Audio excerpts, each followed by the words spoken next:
보라, 밤에 여호와의 성전에 서 있는 여호와의 모든 종들아, 여호와를 송축하라. 성소를 향하여 너의 손을 들고 여호와를 송축하라. 천지를 지으신 여호와께서 여호와의 성전에서 내게 복을 주실 것이라. 거룩하신 하나님, 존귀하신 하나님, 여호와의 성전을 향하여 우리의 두 손을 높이 들어 찬양합니다. 이 자리에 임재하여 주시고 자정하여 주시고 하나님 홀로 영광 받으시는 귀한 예배 드릴 수 있도록 인도하여 주옵소서. 하늘의 신령한 복의 은혜를 경험하는 놀라운 축복된 예배로 하나님께서 친히 주장하여 주옵소서. 감사하며 우리 구주 예수 그리스도의 이름으로 기도드리옵나이다.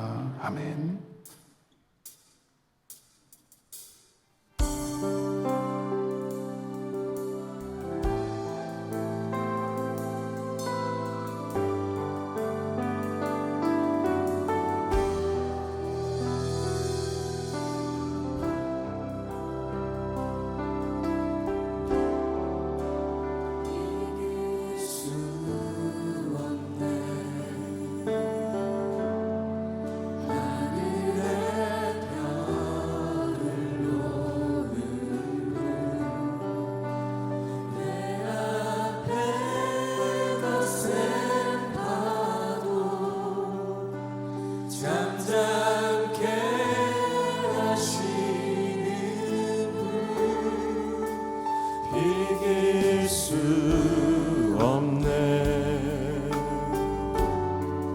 아침을 밝히시는 분,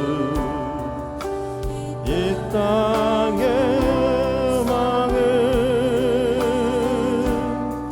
주의 사랑 안에 있네. 주 가운데 하시네. 영원토록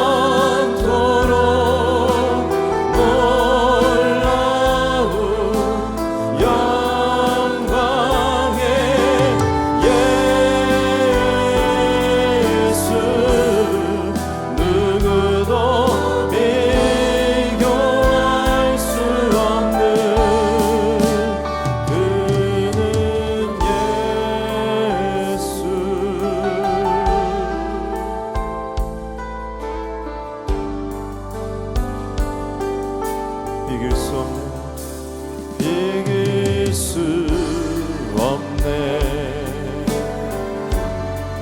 하늘의 별을 놓은 분, 내 앞에 거센 파도 잠잠케 하시는 분,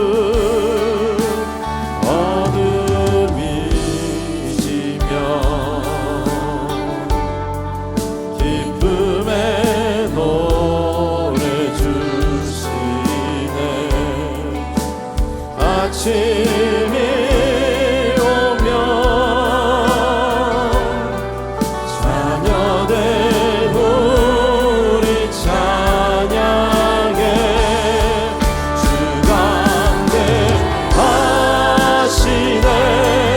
영원토록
예수 누구도 비교할 수 주관대하시네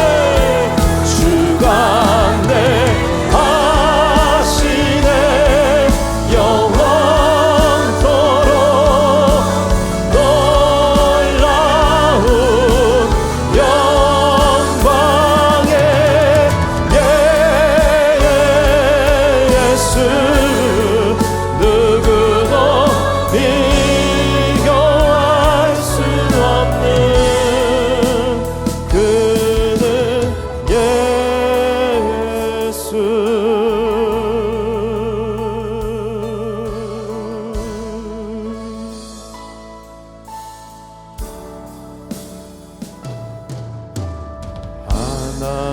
하나님이시여 하나님이시여 주는 나의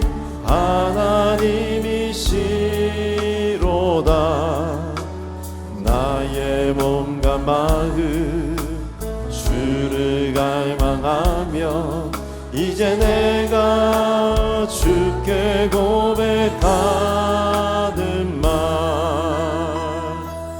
여호와는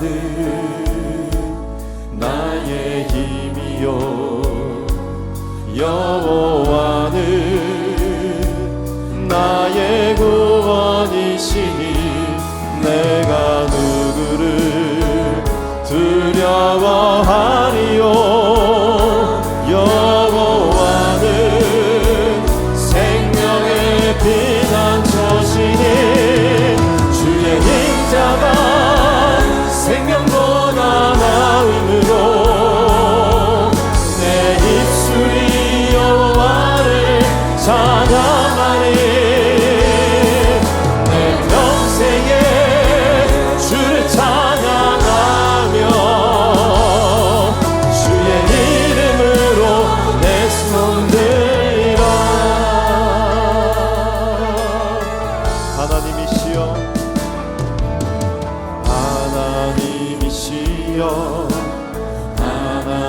하나님이시여 주는 나의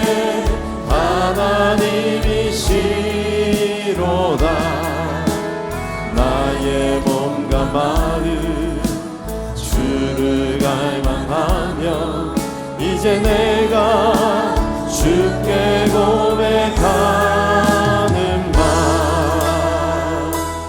여호와는 나의 힘이요 여호와는 나의 구원이시니 내가 누구를 두려워하리요 여호와는 생명의 피난처시니 주의 인자가 생명보다 나음으로 내 입술이 여호와를 찬양하리 내 평생에 주를 찬양하며 주의 이름으로 내 손 들라 주의 인자가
여호와를 경외하는 것이 지혜의 근본이요 거룩하신 자를 아는 것이 명철이니라. 생명의 근원이신 주님, 한 주간도 성령님께서 우리와 동행하심으로 매일 먹을 양식과 영혼의 양식을 공급해 주시며 친밀한 관계로 매일매일 새로운 힘으로 우리를 일으키시고 주님을 바라보며 찬양하게 하심을 감사드립니다. 사랑의 하나님, 이 예배 시간 먼저 우리가 세상에서 살다가 다시 주님 앞에 무릎 꿇기 원합니다. 세상에서 우리를 공격하고 유혹하는 일들이 많았지만 만일 주님께서 보시기에 우리가 세상의 유혹을 쫓아 살았으면 이 시간에 회개하고 돌이키게 하여 앞으로는 세상과 타협하지 않도록 도와주시옵소서. 사랑의 하나님, 무엇보다도 우리가 세상의 유혹을 쫓지 않게 하시며 세상에서 살지만 세상을 이길 수 있는 힘을 허락하여 주시옵소서. 이 시간 예배의 말씀으로 우리에게 복을 주시기를 즐겨하시는 주님, 오늘도 주님에게서 세상이 줄 수 없고 이해할 수 없는 신령한 복을 받기를 원합니다. 이 세상에서는 물질이 늘어나고 명예를 얻고 권세를 잡는 것이 복이라 말합니다. 그러나 우리는 그러한 복보다는 하나님께서 주시는 예루살렘의 복을 허락하여 주시옵소서. 우리 모두가 평생에 그의 말씀을 복을 드리게 하옵소서. 주님께서 주시는 복은 예배자들이 받는 복인 것을 믿습니다. 하나님이 임재하시고 우리가 예배드리며 말씀 중심으로 사는 믿음을 허락하여 주시옵소서. 우리가 드리는 예배가 형식적인 예배가 아닌 신령과 진정으로 예배를 드릴 때 귀한 복을 넘치도록 받는 예배가 되게 하여 주시옵소서. 거룩하신 하나님, 이러한 귀한 복을 받는 것으로 지금 주님의 은혜 가운데 진행 중인 특별 새벽 기도로 우리를 매일 아침 주님 앞으로 나와 찬양하고 기도하게 하심을 감사드립니다. 우리 마음 상태에 따라 우리 행동이 달라지는 자들입니다. 우리 마음 가운데 예배와 기도의 자리를 갈망하는 마음을 허락하여 주셔서 매일매일 특별 새벽 기도의 시간을 통해 영원하신 하나님을 볼 수 있는 자들이 되게 하여 주시옵소서. 내일부터 특별 새벽 기도 2주차가 시작됩니다. 내일 이 자리에 주님을 보지 못하는 죄악 가운데 있는 자들이 하나도 없고 거룩하신 주님을 바라보는 자들로 이 자리가 가득 차고 넘쳐 흐르게 하여 주시옵소서. 은혜의 하나님, 주님의 말씀 선포를 위해 단위에 서시는 박성근 담임 목사님을 주님께서 특별히 은혜를 더하여 주셔서 영육간의 강건함을 허락하여 주시옵소서. 주일 예배와 특별 새벽기도 선포되는 말씀을 통해 우리에게 날마다 은혜를 더하여 주셔서 주님을 송축하며 찬양할 때에 우리가 주님의 의의 병기로 사용되는 말씀 선포가 되게 하여 주시옵소서. 그 말씀으로 주님을 만나고 부르짖을 때에 주님과 진정한 교제로 기도하는 성도가 세워지는 말씀 선포가 되게 하여 주시옵소서. 이 시간 우리가 주님께 드려지는 향기로운 예물이 주님께서 기뻐 받으시는 예물이 되기 원합니다. 이 예물이 쓰여지는 곳마다 주님의 은혜가 임하여서 오로지 주님 나라와 의만 높이는 데 사용되게 하여 주시옵소서. 오늘 예배를 위하여 덮는 모든 손길들을 주님께서 기억하여 주셔서 축복하고 은혜를 더하여 주시옵소서. 특히 월식화를 위해서 기도하기 원합니다. 주님께서 축복하여 주셔서 예배와 예물을 드리기 위한 진정한 찬양의 자리에 많은 사람들로 차고 넘치는 은혜를 더하여 주실 줄 믿사오며 우리의 모든 기도를 들어주실 것을 감사드리며 예수님 이름으로 기도드립니다. 아멘.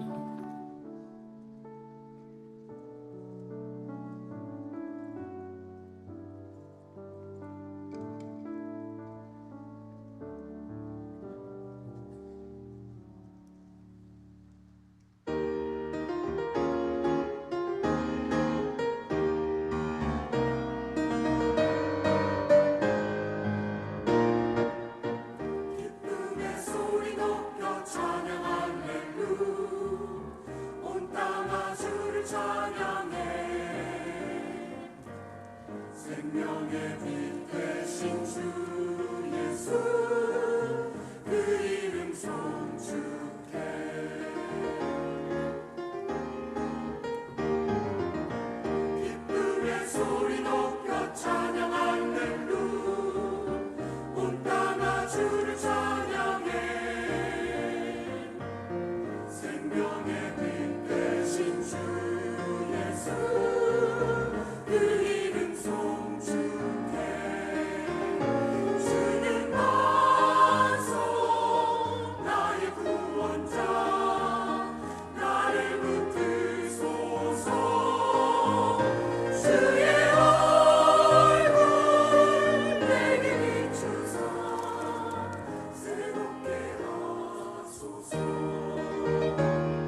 많은 성도님이 풍성한 은혜 가운데 새벽 축제에 참여하고 있습니다.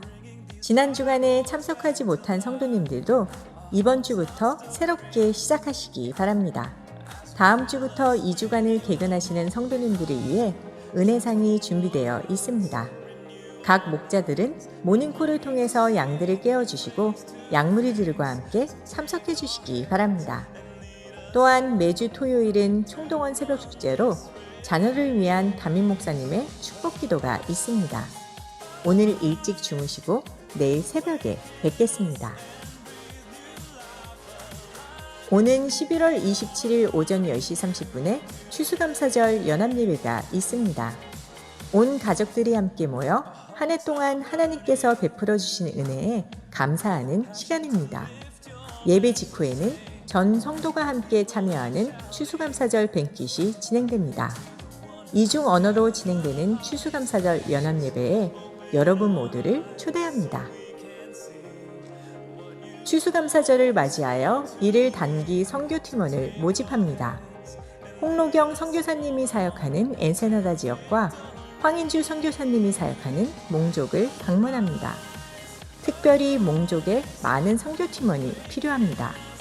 가정별 또는 양무리별로 함께 참여할 것을 권해드립니다. 주님 안에서 행복한 한 주 보내시길 바랍니다. 귀한 삼회에 참여하신 모든 성도님들을 주님의 이름으로 환영합니다. 또 온라인 가운데 함께하는 참여하는 우리 BSBC 가족들, 또 이렇게 새로 오신 분들 환영드립니다. 한 식구가 되어서 하나님 섬기는 우리 귀한 분들 되어지기를 소망합니다. 하나님께서 우리 총동원 새벽 축제에 지난 일주일 동안 너무나 귀한 풍성한 은혜를 주고 계십니다. 많은 성도님들 참여하고 계시는데 아마 두 번째 주간 더 큰 은혜가 있을 것입니다. 꼭 미스하지 마시고 여러분들 다 함께 오시고, 또 우리 자녀들도 많이 나오고 있어요. 그래서 여러분들 같이 오셔서 은혜 받고 응답 받고 회복되는 귀한 축복의 시간이 되기를 소망합니다. 아울러서 우리 이제 추수 감사절 땡스기빙 연합 예배 광고가 나와 있는데 저희 본교회는 당일날 목요일날 이렇게 예배를 드리게 됩니다. 또 하나님 앞에 감사하고 또 후에 같이 런천을 같이 하면서 교제 시간 가졌으면 좋겠습니다. 또 추수감사절을 맞이해서 우리가 1일 단기 선교가 있는데 특별히 우리 몽족 단기 선교에 많은 인원이 필요합니다. 그래서 여러분들 같이 양무리별로 또 우리 가족별로 지원해 주시면 감사하겠습니다. 초등부 교사 모집 광고가 있습니다. 여러분들 같이 참여해 주시고 나머지 광고사항은 여러분들 잘 보시고 함께 동참 부탁을 드립니다. 이 시간에 우리 하나님의 말씀 열왕기하 15장 32절에서 36절입니다. 하나님의 말씀은 열왕기하 15장 32절에서 36절입니다. 이스라엘 왕 르말랴의 아들 베가 제2년에 유다 왕 우시아의 아들 요담이 왕이 되니 나이가 25세라 예루살렘에서 16년간 다스리니라. 그의 어머니의 이름은 여루사라 사독의 딸이더라. 요담이 그의 아버지 우시아의 모든 행위대로 여호와께서 보시기에 정직히 행하였으나 오직 산당을 제거하지 아니하였으므로 백성이 여전히 그 산당에서 제사를 드리며 분향하였더라. 요담이 여호와의 성전의 윗문을 건축하니라. 같이 읽겠습니다. 요담의 남은 사적과 그가 행한 모든 일은 유다 왕 역대지략에 기록되지 아니하였느냐. 아멘. 이 시간에 박성근 담임 목사님 나오셔서 귀한 말씀 전해주시겠습니다.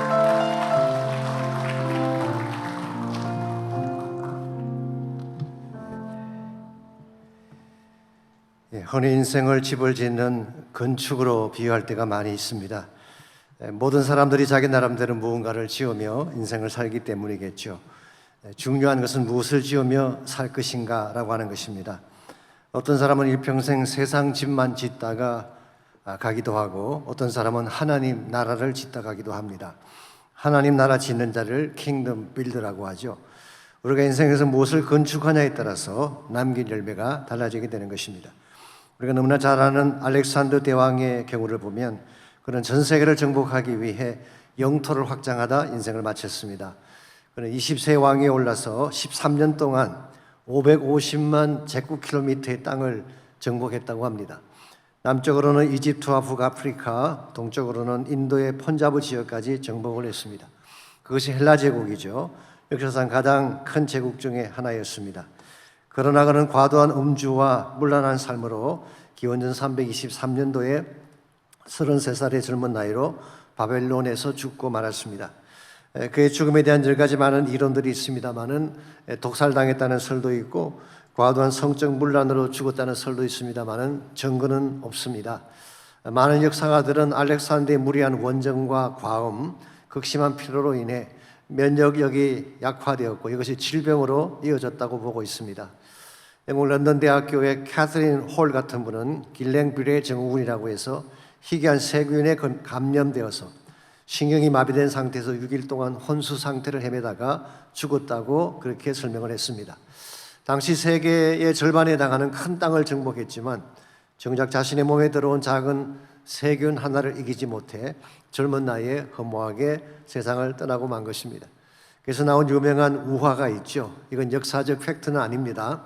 알렉산더가 죽을 때 관의 양쪽에 구멍을 만들어서 자신의 두 손을 나오게 하라는 유언을 남겼다는 이야기가 있죠. 아마 이런 메시지일 것입니다. 당신들이 부러워하는 모든 것을 가졌던 자가 여기 누워 있어. 근데 이렇게 빈손으로 왔다, 빈손으로 갑니다라고 하는 메시지. 열심히 살았고 많은 것을 이룩했지만 정작 정말 소중한 것은 남기지 못한 채 마친 인생, 그렇게 바람직하다고 평가할 수는 없을 것입니다. 그 반면에 예수님의 생애를 보십시오. 예수님도 33살의 젊은 나이에 세상을 떠났습니다. 그러나 이 땅에 집 한 채 남기지 못했고 땅 한 평 남기지 못했습니다. 그가 남긴 것이라고는 자신이 입었던 찢어진 옷 하나, 그나마도 병정들이 제비를 뽑아 나누어 가졌죠. 그러나 그는 인류 구원이라는 영원한 업적을 남기고 이 세상을 떠났습니다. 그분으로 말미암아 생명의 역사가 시작되었고 참 소망이 선포되었으며 지상 왕국이 아니라 영원한 하나님 나라가 세워진 것입니다. 이런 의미에서 주님의 생애는 킹덤 빌드의 생애라고 할 수가 있습니다. 이 땅에 사셨지만 세상의 권세나 영광에 연연하지 않고 하나님이 세우실 거룩한 나라, 영원한 킹덤을 위해 사셨고 그 나라를 여러분과 저에게 유산으로 남겨주셨기 때문입니다. 오늘 우리의 삶은 어떤 건축가의 삶을 따라가야 될까요? 야만과 자기 만족의 집을 짓는 세상 건축가일까요? 아니면 하나님 나라를 건축하고 그분의 영광과 뜻을 위해 사는 킹덤 빌더가 되어야 할까요? 이 대답의 여부에 따라서 우리 인생의 방향이 결정되고 인생에 맺게 될 열매가 달라지게 될 것입니다. 고린도서 3장 10절에서 15절까지를 보시면 사도 바울이 소개하는 지혜로운 건축자의 모습이 기록이 되어 있습니다. 10절입니다. 내게 주신 하나님의 은혜를 따라 내가 지혜로운 건축자와 같이 틀을 닦아두매 다른 이가 그 위에 세우나 그러나 각각 어떻게 그 위에 세울까를 조심할지니라. 이 닦아둔 것 외에 능히 다른 틀을 닦아둘 자가 없으니 이 틀은 곧 예수 그리스도라.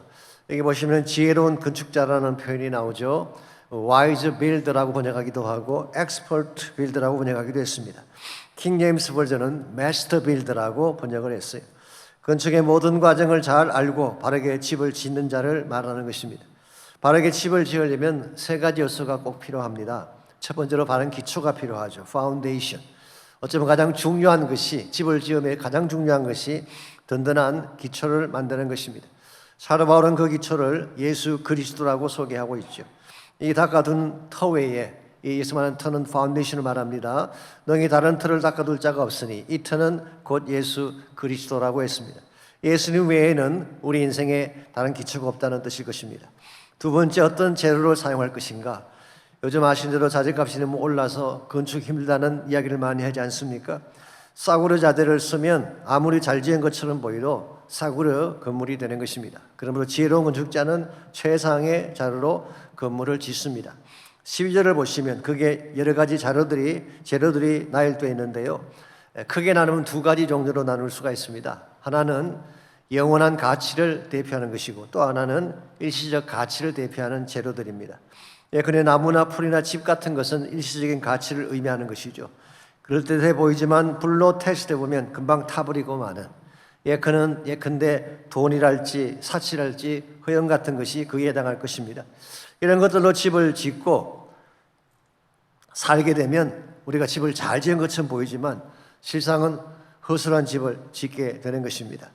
그 속에 여러 가지 많은 더러움과 선뿌리를 갖고 있으면서 그 모양만 그럴듯하게 지으면 인생이 행복해지겠습니까?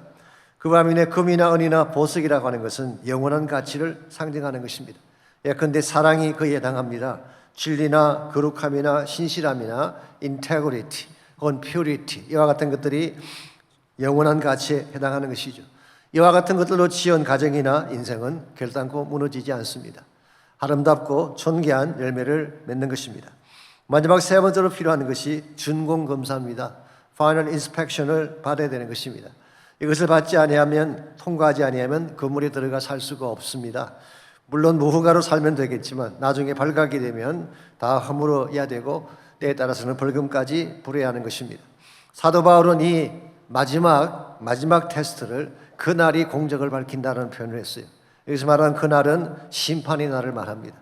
여러분과 제가 인색하든 인색하지 못하든 우리 모두는 마지막 심판 날에 Final Inspect이신 예수님 앞에 서야 하는 것입니다.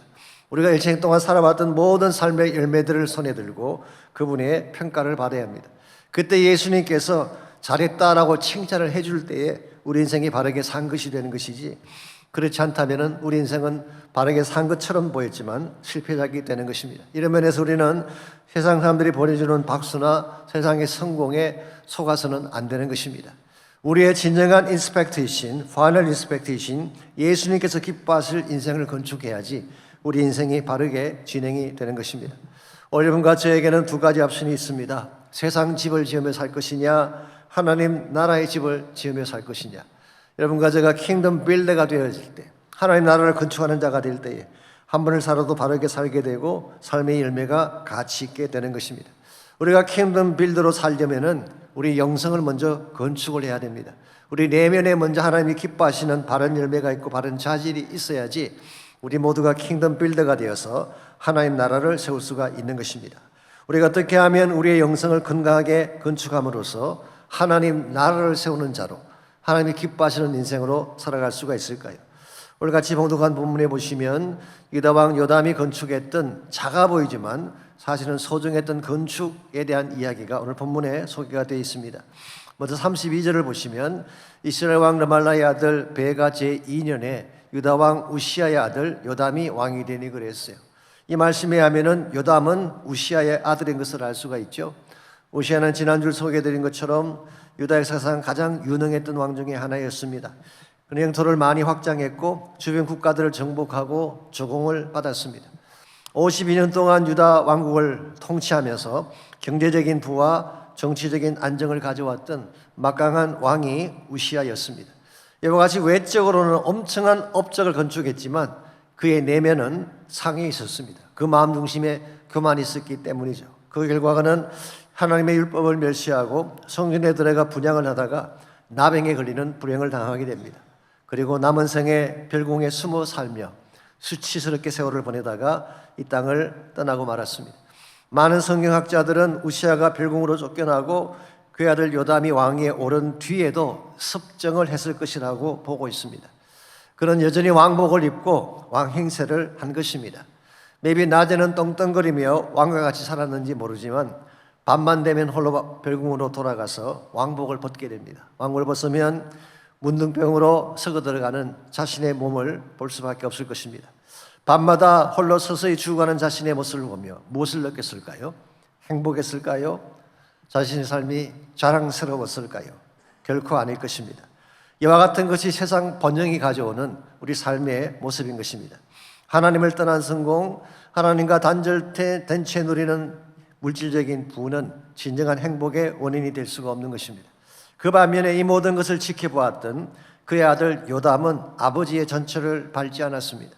34절을 봅니다. 요담이 그의 아버지 우시아의 모든 행위대로 여호와께서 보시기에 정직히 행하였으나, 교만하기 전에 우시아는 하나님 보시기에 정직한 삶을 살았어요. 여호와의 묵시를 따라 살았을 때는 우시아의 삶이 괜찮았습니다. 여기까지는 요담도 따라 했다는 것입니다. 그런데 오늘 이 말씀 뒤에 생략된 말이 하나 있습니다. 여기에 나오지 않지만 역대하 27장 2절에 보면 이 말씀 뒤에 이런 말씀이 애드가 되어 있습니다. 요담이 그의 아버지 우시아의 모든 행위대로 여호와께서 보시기에 정직히 행하였으나 여호와의 성전에는 들어가지 않았다고 되어 있어요. 이 말의 의미는 요담이 제사를 드리지 않았다, 예배를 드리지 않았다 그런 뜻이 아니라 아버지처럼 성전을 모독하지 않았다 그런 뜻이에요. 그래서 The Message Bible은 이렇게 번역을 해놓았습니다. Unlike his father, he did not desecrate the temple of God. 그런 그의 아버지와 달리 하나님의 성전을 더럽히지 않았다. 그렇게 번역한 것을 볼 수가 있습니다. 이와 같이 요담은 자기 아버지가 이룩했던 외적인 성공이나 외적인 건축에 속지 아니하고 아버지와 달리 다른 삶을 선택을 한 것입니다. 그리고 그가 했던 굉장히 중요한 건축 하나가 있는데요. 그게 바로 35절 하반부에 나와 있습니다. 요담이 여호와의 성전의 윗문을 건축하니라라고 했어요. 여기 윗문이라고 하는 것은 upper gate라고 합니다. 이 문은 성전의 앞마당 북쪽에 있는 문입니다. 이것을 통해 성전 앞마당으로 들어가면 제물을 잡는 번제단이 있습니다. 에스겔 40장 38절 이하에 보게 되면 그곳에 번제물을 싣는 방이 있고 양쪽에 2개의 테이블이 있는데 그 테이블 위에서 번제와 속죄제와 속건제로 드릴 제물을 잡는 것입니다. 한마디로 번제단은 제물의 피가 있는 곳이죠. 사실 이곳이 성전의 중심부라고 할 수가 있습니다. 영적인 차원에서 말씀을 드리자면 이곳은 십자가와 보혈이 흐르는 곳. 그러므로 윗문을 통해 들어가야만 보혈의 능력을 경험할 수가 있게 되고 그때 진정한 차원의 예배의 영광을 맛보게 되는 것입니다. 그런데 이 윗문이 오랜 세월 동안 부서진 채 있었어요. 성경 기록에 하면은 요담의 조부 아마샤 왕 때부터 이곳이 북왕국 여호와스의 침공으로 부서져 있었다고 기록이 되어 있습니다. 그런데 많은 세월이 지났는데 지금까지 방치된 것입니다. 한 가지 흥미로운 사실은 요담의 아버지가 우시아였잖아요.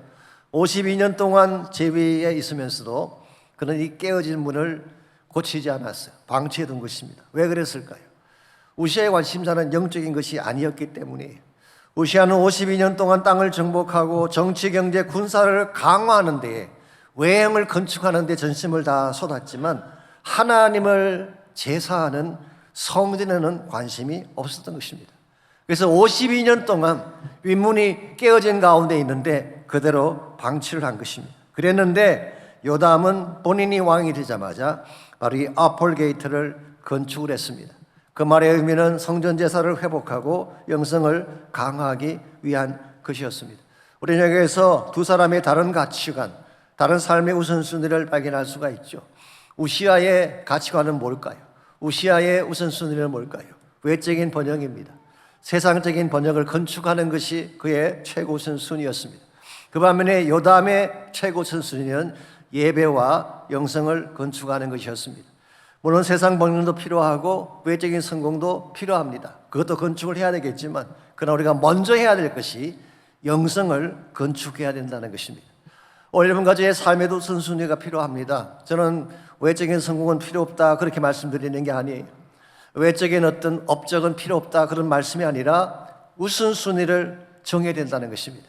우리 영성을 먼저 강화하고 하나님과의 관계를 먼저 강화한 후에 그 다음 세워지는 외적인 업적은 가치가 있지만 만일 외적인 번영은 이룩했는데 하나님과의 관계가 깨어진다면 모든 것은 다 붕괴되고 마는 것입니다.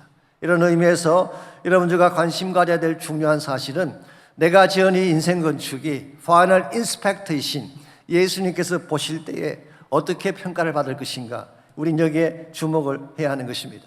하나님 나라를 건축하기 위해서는 우리 영성을 먼저 건축을 해야 되는데 영적인 회복이 먼저 우선순위가 돼야 되는데 어떻게 하면 여러분과 저의 영성을 견고하게 건축해 낼 수가 있을까요?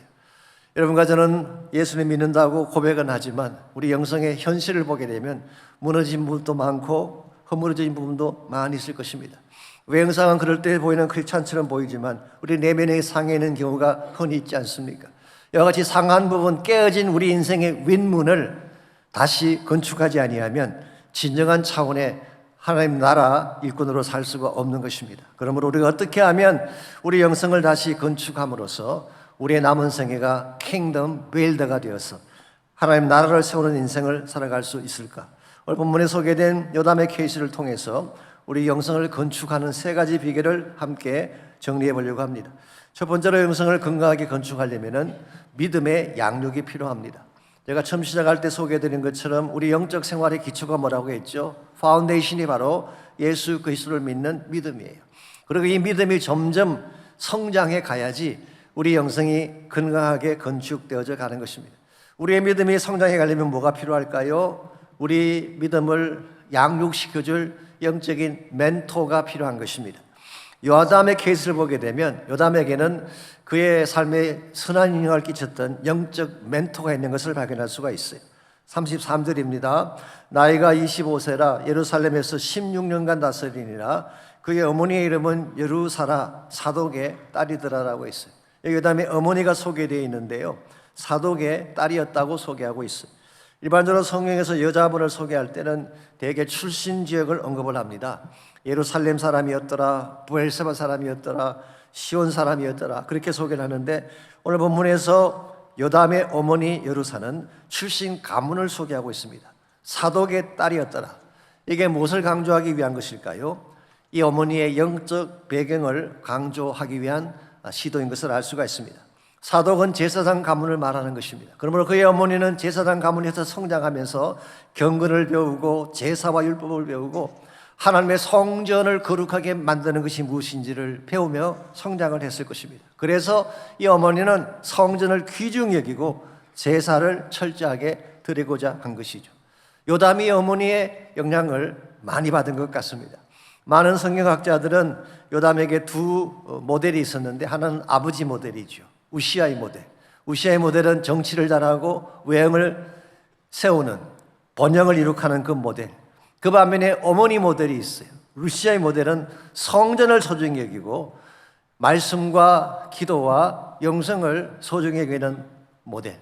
이 둘 중에 요담은 다행스럽게도 어머니 모델을 닮았던 것 같아요. 이건 저의 의견이 아니라 성경학자들이 제시하는 것입니다. 그래서 오늘 본문에서 사독의 딸을 강조한 것이죠.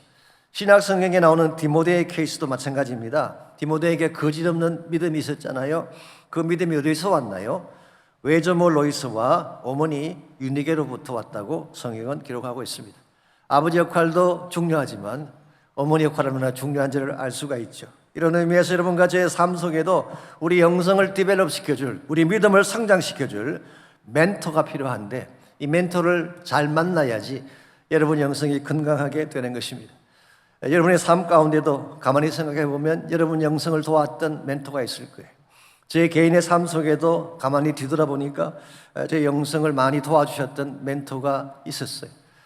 저는 아시는 대로 시골 출신이고 지방에 있는 작은 교회를 저는 다녔는데요. 고등학교 2학년 때 고등부 지도교사 한 분이 오셨는데 참 좋은 분이 오셨어요. 그 당시 경북대학교 CCC 총책임자로 사역을 하시는 분이었는데 그 부인 되시는 분은 약사였습니다. 저희 동네에서 약국을 하셨어요. 이분이 고등부를 맡으시면서 저희들에게는 새로운 도전이 시작이 됐습니다. 저는 솔직히 그때 처음으로 C.S. 루이스라는 사람을 들었어요. 루 월레스 장군, 이 배너를 지었던 유명한 장군이죠. 그분 스토리도 듣게 되고 빌 브라이트 박사에 대한 이야기도 듣게 되면서 사실 이분이 대학생에게 설교해야 될 걸 고등부 와서 하신 거야. 우리한테는 굉장한 도전이 됐죠. 하루는 이분이 임원들을 다 모으더니 다음 주일까지 학교 성적표를 가져오라 그렇게 분부를 하셨어요. 아시겠지만 성적표란 비밀 중에 비밀 아닙니까? 공부를 잘하시는 분들은 보여달라고 하지 않아도 보여줄지 모르지만 제 경우는 그렇지가 못했어요. 정말 보여주고 싶지 않은 치부 같은 것인데 그걸 가져오래요. 사실 저희 부모님도 한 번도 성경을 보자고 적이 없는데 저를 너무 믿었기 때문에. 사실 중학교 때까지는 공부를 잘했어요. 잘했는데 고등학교 1차에 떨어지고 나서 자포자기한 나머지 정말 공부를 안 했습니다.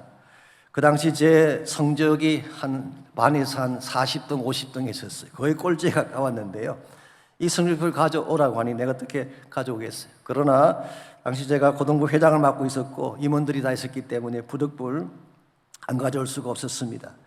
임원들 모두가 성적표를 가져온 그날 문자 그대로 곡소리가 났어요. 이런 성적으로 무슨 회장을 하냐고.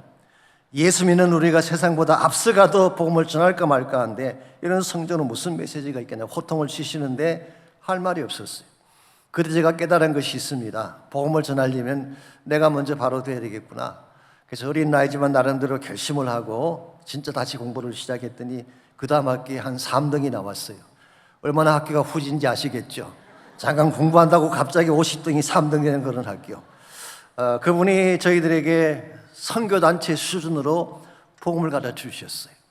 그리고 김용건 목사님 설교 탭을 가져와서 귀가 따갑도록 듣게 하셨어요. 그래서 우리 마음속에도 민족 복음을 하는 단어가 새겨지고 푸르고 푸른 그리스도의 계절이라는 비전이 가슴에 새겨지는 그 결과 자주 말씀드렸습니다마는 1972년도에 제가 대전 충무체육관에서 열린 전국 대학생 집회에 참석했다가 예수님 인격적으로 만나고 사역자로 헌신하게 되지 않았습니까? 그래서 저는 지금도 복음을 가르쳐 주시고 민족 복음화의 비전을 심어주시고 내가 살아야 될 이유를 가르쳐 주신 그 멘토를 저는 지금도 감사하게 생각하고 있습니다. 여러분의 삶 가운데도 어떤 형태든지 여러분 삶에 선한 영향을 끼친 멘토가 있을 것입니다. 그 멘토가 부모님이 될 수도 있고 교사가 될 수도 있고 저희 교회 같은 경우는 약물이 목자가 될 수도 있습니다. 정말 복음을 사랑하는 멘토, 진리의 말씀을 정확하게 알고 있는 멘토, 구복신앙이 아니라 하나님 나라의 비전을 가르칠 수 있는 멘토가 우리 삶 속에 있을 때 여러분의 신앙은 건강한 신앙이 되고 바르게 성장할 수가 있는 것입니다. 뿐만 아니라 여러분과 저 자신이 또한 누군가의 멘토가 되어야 합니다. 그래야지 여러분과 저를 통해서 선한 영향력이 끼쳐가게 되고 우리 때문에 하나님 나라가 세워져 가게 되는 것입니다. 우리가 누군가에게 멘토 역할을 하려면 내 안에 먼저 복음이 있어야죠. 내 안에 먼저 말씀이 있어야죠. 우리 안에 먼저 믿음의 기초가 바로 세워져야지 우리가 멘토로 살아갈 수가 있는 것입니다. 이런 면에서 우리가 킹덤 빌더가 되려면 1차적으로 믿음이라고 하는 파운데이션이 있어야 돼요. 두 번째로 건강한 예배가 필요합니다. 우리 영성의 중심은 예배입니다. 이것이 깨어지면 다른 모든 것이 다 깨어지는 것입니다. 그러므로 다른 것은 몰라도 예배에 실패하면 안 되는 것입니다. 오늘 본문 35절을 다시 보십시오. 그 당시 이스라엘 민족의 이 제사에 대한 태도와 요담이 가지고 있던 태도가 어떻게 다른지를 우리 35절에서 읽어볼 수가 있습니다. 오직 산당을 제거하지 아니하였으므로 백성이 여전히 그 산당에서 제사를 드리며 분향하였더라. 요담이 여호와의 성전의 민문을 건축하니라.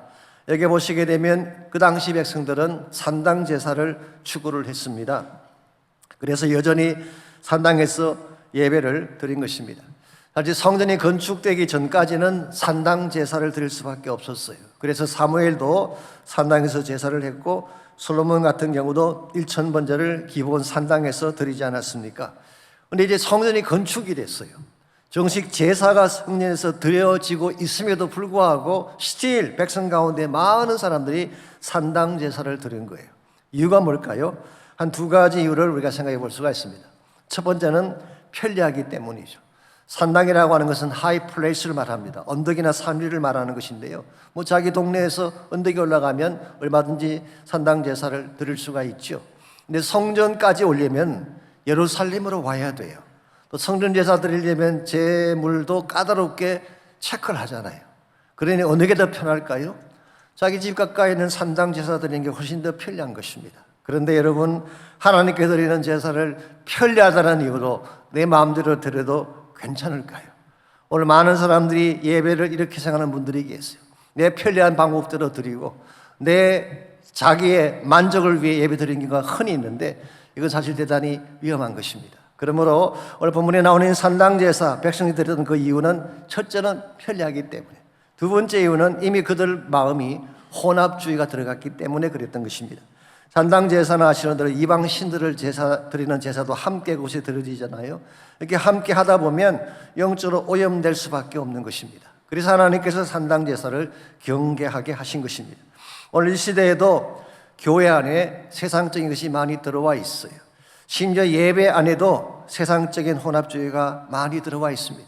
여러분과 제가 이 사실을 경계해야지, 그렇지 않고 영적 컨타미네이션, 영적인 오염이 우리 심령 속에 예배 가운데 주어지게 되면 우리 영성에 흠집이 생기고 잘못된 길로 갈 수가 있는 것입니다. 이와 같이 백성들은 스틸 산당 제사를 드렸는데 요담의 생각은 달랐습니다. 참된 제사는 성전에서 드려져야 된다. 그리고 참된 제사는 거룩해야 한다고 그는 믿었어요. 그래서 그는 윗문을 건축한 것입니다. 윗문을 건축함으로써 하나님의 백성들이 피해 제단이 있는 번제단으로 나아올 수 있도록 길을 열어주었고, 동시에 이방인이나 혼합주의자들은 함부로 성전 마당에 들어오지 못하도록 막는 역할을 한 것이 바로 upper gate, 윗문인 것입니다. 그러므로 쉽게 표현하면 요담의 최대 관심사는 예배를 예배되게 하자는 것입니다. 정말 예배가 예배되려면 순결해야 돼요. 세상적인 혼합주의가 섞이면 안 된다는 거예요. 하나님과 우리 사이를 가로막는 불순물이 있으면 진정한 예배가 일어날 수 없다는 거예요. 이런 의미에서 요담이 가지고 있던 예배에 대한 자세는 굉장히 훌륭하고 중요하다고 말할 수가 있어요. 제가 자주 소개해드리는 데이비드 플래시슨 레디칼이라는 책에 보게 되면 그 시크릿 철치에 대한 이야기가 나오잖아요. 한 번은 데이비드 플래시 선교를 갔습니다. 그리고 그 선교 지역에는 지도자들을 모아놓고 설교를 했는데요. 1시간 정도 설교를 했는데 이 사람들이 떠나지 않고 그대로 그 자리에 있는 것입니다. 왜 그러냐 물었더니 듣고 싶다는 거예요. 오늘 하신 말씀이 저희들이 처음 듣는 말씀인데 이왕이면 구약 전체를 말씀해 주십시오. 할 수 없이 창세기부터 시작해서 구약 성경 전체를 다 말씀했어요. 근데 안 떠나는 것입니다. 이제는 왜 그러냐 그랬더니 신약은 언제 하실 거냐요.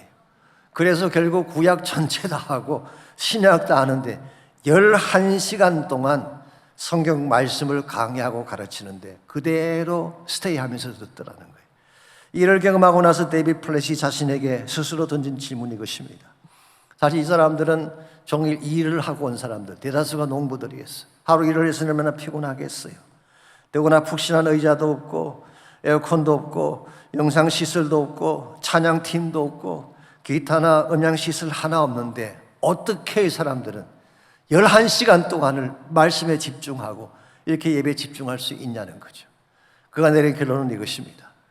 그들과 하나님 사이에 그 어떤 불순물도 존재하지 않게 No contamination between them and God.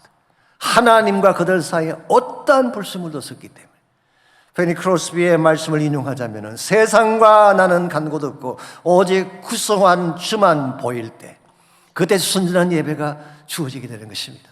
하나님 한 분 외에는 더 바랄 것이 없는 하나님이 내 마음의 전부를 사로잡는 그래서 하나님과 나 사이에 어떠한 불순물도 존재하지 않는 순전한 영성을 갖게 될 때 예배가 예배에 되어지게 되고 그때 하나님의 임재를 경험하고 참된 능력을 체험하게 되는 것입니다.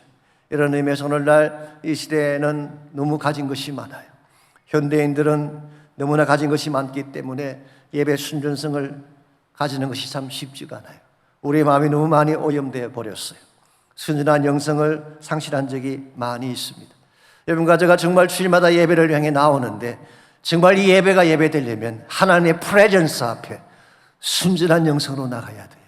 그 어떤 것도 다 내려놓고 하나님 한 분만 바라보며 예배할 때 그때 예배의 감격과 은혜가 우리 삶을 사로잡게 되는 거예요. 이것이 바로 건강한 예배, 순전한 예배의 모습이에요. 이와 같이 우리가 건강한 영성을 건축하려면 1차적으로는 믿음을 바르게 세워야 됩니다. 말씀을 통하여, 복음을 통하여 우리 믿음이 먼저 바로 서야지 건강한 영성을 시작할 수가 있습니다. 두 번째는 예배를 회복해야 됩니다. 형식적인 예배가 아닌 세속적인 즐거움이나 나의 만족을 위한 예배가 아닌 오직 하나님 한 분에게만 집중하는 예배가 있을 때 그때 예배가 우리를 살리고 우리 가슴을 뜨겁게 만들고 우리를 변화시켜 주는 거예요. 이와 같이 우리가 믿음과 예배가 필요한데 마지막 세 번째로 우리 영성을 건강하게 만들려면 바른 비전이 필요해요. 미래적인 비전을 가져야지 우리의 영성이 건강하게 되는 것입니다. 오늘 본문에 소개된 윗문이라고 하는 것은 또 하나의 의미가 있는데 그것이 바로 종말론적인 의미입니다. 오늘 본문에는 사실 나와 있지 않지만 스가랴 14장에 보게 되면 이 윗문이 다시 한번 등장을 합니다. 제가 14장 9절 봅니다. 여호와께서 천하의 왕이 되시리니 그날에는 여호와께서 홀로 한 분이실 것이요 그의 이름이 홀로 하나이실 것이라. 사실 이 말씀은 장차 예수님께서 재림하실 때 일어날 종말론적 사건을 예고한 것입니다. 그날이 되면 여호와께서 천하의 왕이 되신다. 즉 주님 다시 오실 때는 왕 중에 왕이 되셔서 홀로 하나이신 왕으로 오시는 것입니다. 그런데 10절에 보니까 온 땅이 아라바 같이 되되 게바에서 예루살렘 남쪽 림논까지 이를 것이며 예루살렘이 높이 들려 그 본처에 있으리니 베냐민 문에서부터 천문자리와 성모퉁이 문까지 또 하나넬 망대에서부터 왕의 포도주 짜는 쪽까지라고 했어요. 여기 보시게 되면은 예루살렘이 높이 들리게 되고 영광된 성으로 회복을 하게 되는데 이 과정에서 회복이 시작되는 첫 문이 어딘지 아십니까? 베냐민 문에서부터라고 기록하고 있습니다. 이 베냐민 문이 바로 오늘 본문에 나오는 Upper Gate, 윗문을 말하는 거예요. 이 문을 출발점으로 해서 외곽의 모든 문들, 성목등의 모든 문들, 하나님을 망대에서 왕의 포도주 짜는 곳까지 영광스럽게 회복되어가는 그림. 그 결과 11절, 사람이 그 가운데 살며 다시는 저주가 있지 아니하리니 예루살렘이 편안히 서리로라. 이게 소위 말하는 천년 왕국을 말하는 것입니다. 하나님 나라의 완성을 말하는 것입니다. 우리 모두의 마음속에 가져야 될 가장 소중한 비전은 바로 킹덤 비전이에요. 하나님 나라가 완성되는 비전인데, 이 하나님 나라의 비전의 출발점이 뭐라는 것입니까? Upper Room, 베냐민의 문이 이 모든 회복의 출발이 된다고 말씀하고 있습니다. 그러므로 여러분과 제가 진정한 차원에서 킹덤 비전을 향해 살기를 원한다면 Upper Gate로 들어가야 돼요. 하나님의 번제단이 있는, 하나님의 임재가 있는, 성령의 권세와 능력이 나타나는 Upper Gate로 들어가야지 우리가 킹덤 비전을 이루는 자가 될 수가 있고 우리를 통해 하나님 나라가 만들어져 가게 되는 것입니다. 실제로 초대교회 역사를 보게 되면요, 초대교회 성도들은 처음에는 연약한 자들이었어요. 가진 것도 없었어요. 아마도 그럴 가운데 대다수는 두려워하며 벌벌 떨었을 가능성이 많습니다. 왜냐하면 예수님은 떠나버리셨고 주님을 십자가에 못 박은 유대 종교 지도층은 그대로 남아서 그들을 위협하고 있었잖아요. 그러므로 they were so weak and fragile. 그들은 너무너무 연약하고 깨어지기 쉬운 존재였습니다. 그때 이 성도들이 어디로 갔나요? 사도행 1장에 보게 되면 upper room으로 갔다고 기록하고 있어요. 이 다락방이라고 번역을 합니다. Maybe 아마 그 시대의 upper gate와 같은 거예요.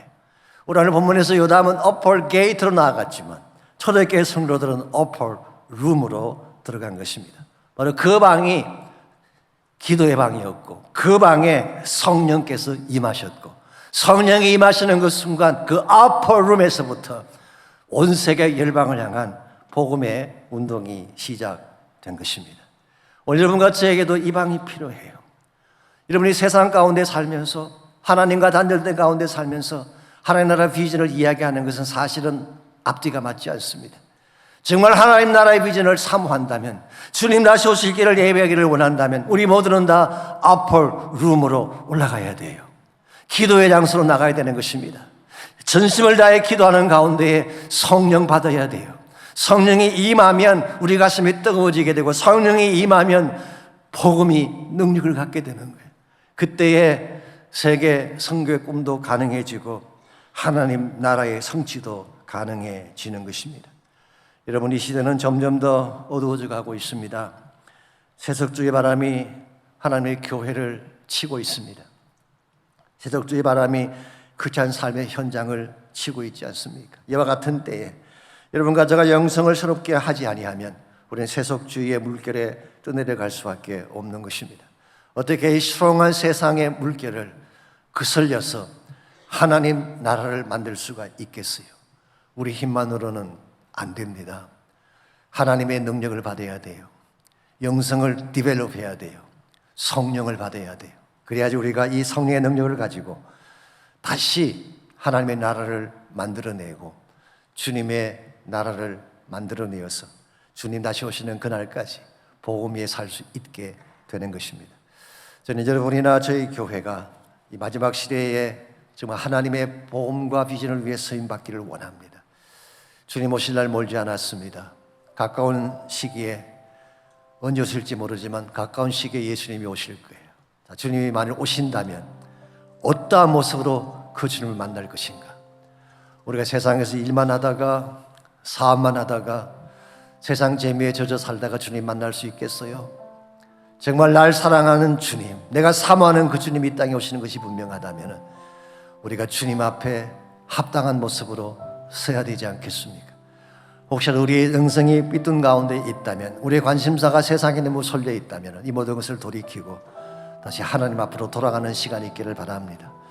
성령을 향하여, 복음을 향하여 다시 돌아가는 시간이 있기를 바랍니다. 그때 우리의 삶도 변화를 받지만 우리 때문에 하나님의 나라가 세워지는 것입니다. 이것을 위해서 함께 기도하며 나가는 시간을 갖기를 원합니다. 우리 기도할 때 먼저 우리 자신을 점검하며 기도하기를 바랍니다. 내 영성을 다시 한번 체크해 보십시오. 혹시 깨어진 부분이나 무너진 부분이 없는지. 그 모양은 멀쩡해 보이지만, 그 모양은 누가 봐도 거룩한 존재처럼 보이지만 우리의 속 심령 속에는 깨어진 부분이 많이 있잖아요.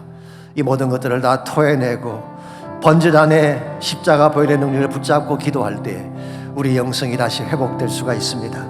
무엇보다도 우리가 사모해야 될 예수님, 주님 다시 오실 그날을 마음속에 꿈꾸고 품으면서 우리의 복음의 증거를 감당하기 위해 능력을 달라고, 복음의 힘을 달라고 기도하시기를 바랍니다.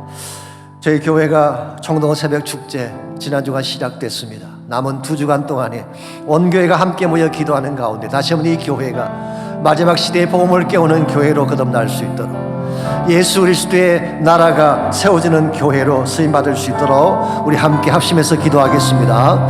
하나님 감사합니다. 우리를 사랑해 주시고 우리에게 마지막 시대를 준비할 수 있는 은혜와 능력을 주신 것을 감사합니다. 시대는 점점 악화해져 가고 아버지 이때는 점점 더 혼미하여 가는데 우리의 마음에 하나님의 복음의 빛이 다시 피어나기를 원합니다. 나의 심령 깊은 곳에 주님을 예배하는 예배의 시간이 회복되기를 원합니다.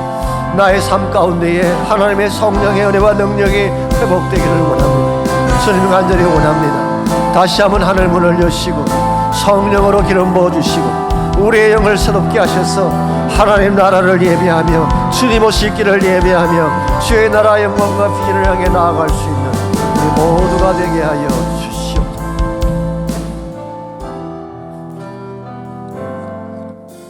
주님 다시 오실 때까지 나는 이 길을 가리라.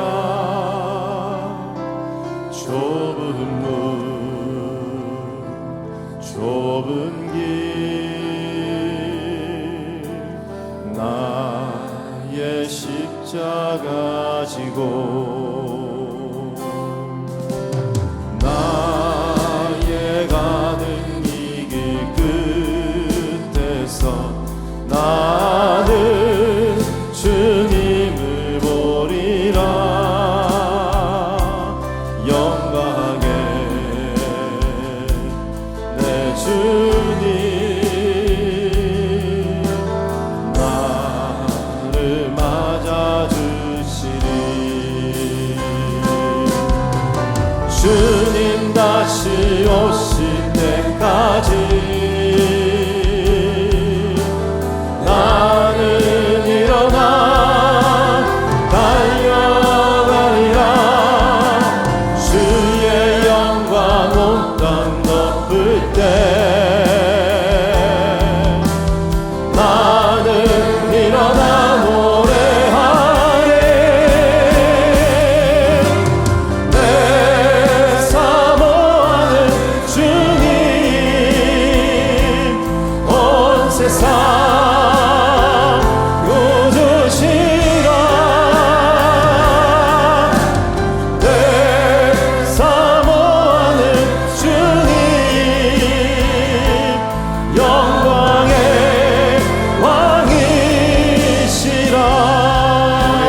일어나셔서 2절 다시 한번 찬양합니다. 주님 다시 오실 때까지. 주님 다시 오실 때까지 나는 이 길을 가리라. 좁은 길 나의 십자가 지고 나의 가는 이 길 끝에서 나는 주님을 보리라. 영광의 내 주님 나를 맞아주시니.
감사합니다.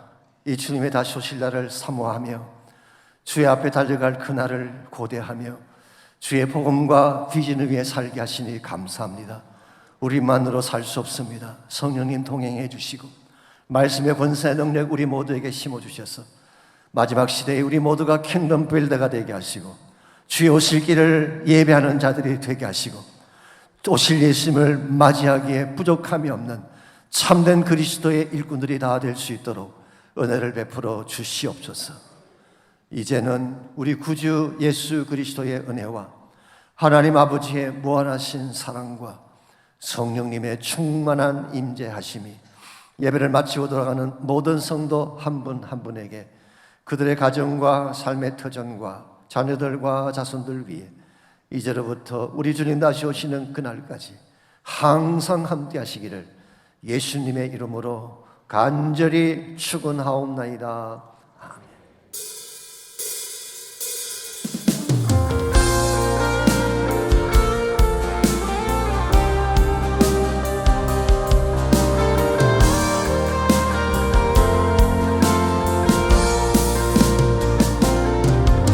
다시 한번 부을 주소서. 주의 나라가 이 땅에 다시 새